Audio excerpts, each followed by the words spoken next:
तुम्हें रखना है रखो, नहीं रखना मत रखो। टीआरपी तुम लोगों को मिल रही है, मुझे नहीं मिल रही है। तो guys welcome back to our channel with new video. आपका बहुत सिंगर अपने अपने घरों में मौज कर रहे होंगे। बिग बॉस बोले तो बिग बॉस ओटीटी सीजन 2, जहां मैंने कुछ ऐसी बातें नोटिस किया जो कि सुनने में बहुत ही ज्यादा अनवियर्ड है। तो अगर मैं अपनी बात बताऊं तो मैंने आज से पहले कभी भी बिग बॉस नहीं देखा है, क्योंकि भाई मुझे पसंद ही नहीं है यार दूसरों की बकचोदी सुनना। भाई कौन उतने देर तक बकचोदी सुनता फिरेगा यार। और अगर मैं इस सीजन बिग बॉस देख रहा हूं तो वो सिर्फ और सिर्फ दो इंसान की वजह से। द फर्स्ट वन इज फुकरा इंसान जो कि मेरा फेवरेट, और दूसरा पुनीत सुपरस्टार।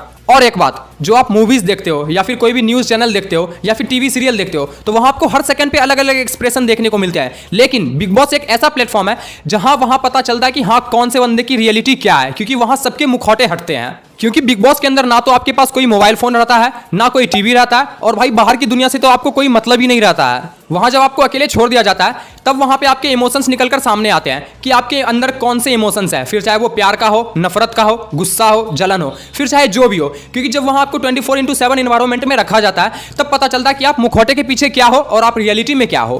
तो बात करते हैं कुछ मेन टॉपिक्स की। द फर्स्ट वन इज फुकरा इंसान।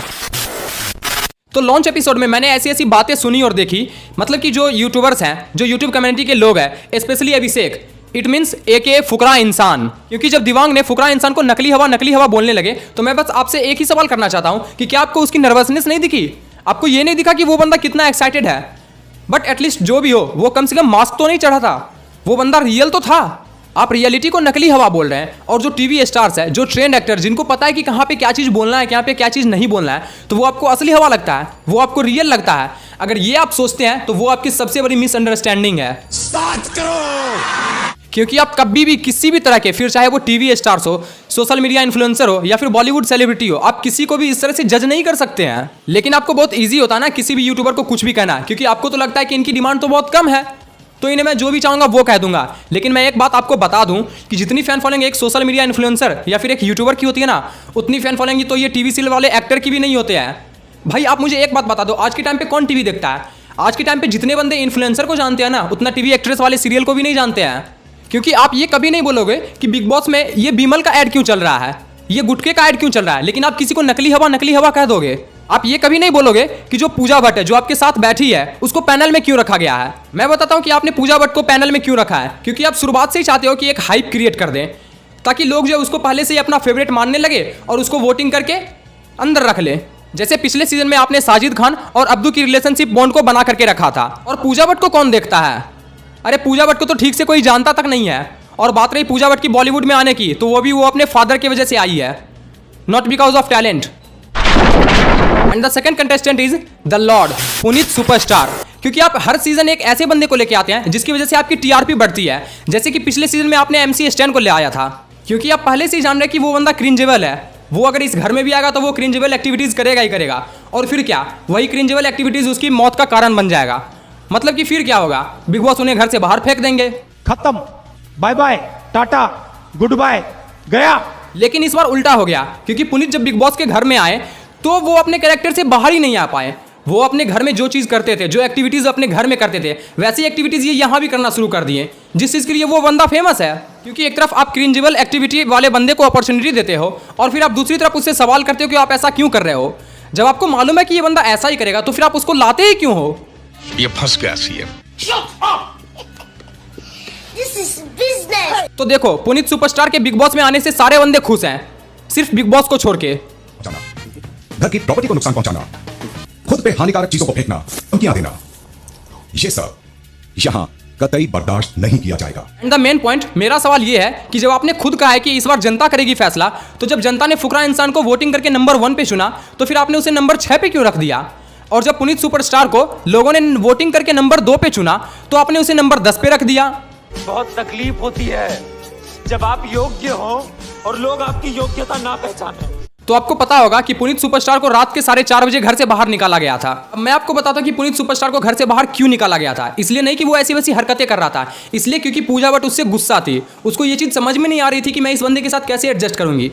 बेसिकली उसका कहना था कि इस पागल के साथ मैं नहीं रह सकती हूँ, ये पागल है, ये पागलों जैसी हरकतें करता है, ये ऐसे वैसे करता है। अब इस आलिया भट्ट की मौसरी बहन पूजा भट्ट को कौन समझाए कि ये बंदा ऐसा ही है, ये बंदा इसी के लिए फेमस है, यही तो इसका कंटेंट है, ये बंदा इसी की वजह से फेमस हुआ है। क्योंकि ये बंदा सबकी तरह तो होगा नहीं, वो लोग जैसे अय्याज की तरह सोए हुए हैं, किसी से बात कर रहे हैं, ये कर रहे हैं, वो कर रहे हैं। पुनीत सुपरस्टार ऐसा नहीं है। वो तो 24 घंटे लोगों को एंटरटेन ही करता रहेगा। लेकिन सबसे बड़ा रीजन ये भी है कि पुनीत सुपरस्टार जो है वो बिग बॉस को ही एक्सपोज कर रहा था, and that's the main reason to evicted from the Bigg Boss house. क्योंकि पुनीत खुद बोल रहे थे कि टीआरपी तुम्हें मिल रही है, मुझे नहीं। तुम्हें रखना है रखो, नहीं रखना मत रखो। टीआरपी तुम लोगों को मिल रही है, मुझे नहीं मिल रही है। और मैं घर के निकलने से बिल्कुल नहीं डरता, ना मेरे पे ऐसी धमकियों का फर्क पड़ने वाला। सीधी सी बात है, निकालना है निकाल दो, कोई फर्क नहीं पड़ता। एक बार नहीं 200 बार कह रहा हूं। और उसने ये बात बिल्कुल सही भी कही है, क्योंकि ये बंदा यही चीज करके खुश है, वो इसी से लोगों को एंटरटेन भी कर रहा है। एंड लास्ट, जब MC स्टैन ने पुनीत सुपरस्टार को वीडियोस को क्रिंज बोला कि हाँ पब्लिक तुम्हारे वीडियोस को क्रिंज बोलती, मुझे भी ऐसा लगा कि तुम्हारी वीडियोस क्रिंजेबल है, तो देखो मुझे नहीं लगता कि MC स्टैन ने ऐसा कुछ कहा होगा। क्योंकि देखो MC स्टैन भी एक सोशल मीडिया बंदा है, वो भी इंस्टाग्राम और यूट्यूब प्लेटफॉर्म से यहाँ पे निखर के आया हुआ है, तो मुझे नहीं लगता कि ऐसा कुछ हुआ होगा। और तब जब पुनीत सुपरस्टार बिग बॉस के घर से बाहर निकले तो उसका और लक्ष्य चौधरी का एक पॉडकास्ट वीडियो आया, जिसमें से पुनीत सुपरस्टार बोलते हैं कि मुझे ना MC स्टैन का एक प्राइवेटली मैसेज आया था, जिसमें से लिखा हुआ था कि भाई मैं तो आपको सपोर्ट करने के लिए आया था, लेकिन वहाँ मुझे 2 पर्ची दी गई थी जिसमें से लिखा हुआ था कि आपको यही सारी चीज़ें बोलना है, लेकिन मैं तो आपको सपोर्ट करने के लिए आया था। और भाई मुझे कहीं ना कहीं ये चीज़ सही भी लग रही है, क्योंकि MC स्टैन ऐसा नहीं कर सकता है, क्योंकि भाई वो भी यही चीज़ से उठ के यहाँ तक आया है। और भाई क्रिंज की बात करें तो दोनों के वीडियोस क्रिंजेबल है, बस वो अपनी वीडियोस में गाली देता है MC स्टैन, और ये अपने वीडियोस में गाली नहीं देता है, ये ऐसी वैसी हरकतें करता है। तो अब आपका क्या ओपिनियन है इसके बारे में, ये चीज़ कमेंट में ज़रूर बताना। और हाँ, अभी तक तो न्यूज़ मिल के आ रही है कि वो पुनीत सुपरस्टार जो वो वापस आने वाला है। तो अगर भाई मैं लिटरली बता रहा हूँ ना, तो अगर अब पुनीत सुपरस्टार बिग बॉस में फिर से वापस आता है तब तो भाई तहलका ही मचने वाला है। सही बात बता रहा हूँ, तहलका ही मचने वाला है, क्योंकि बहुत सारी जगह पे ऑफिशियल अनाउंसमेंट भी हुआ है। तो मुझे लगता है कि यार इस संडे को जो है पुनीत सुपरस्टार की वापसी हो जाएगी बिग बॉस में। तो अगर ऐसा होता है तब तो भाई पूरा का पूरा एंटरटेनमेंट ही एंटरटेनमेंट मिलने वाला है।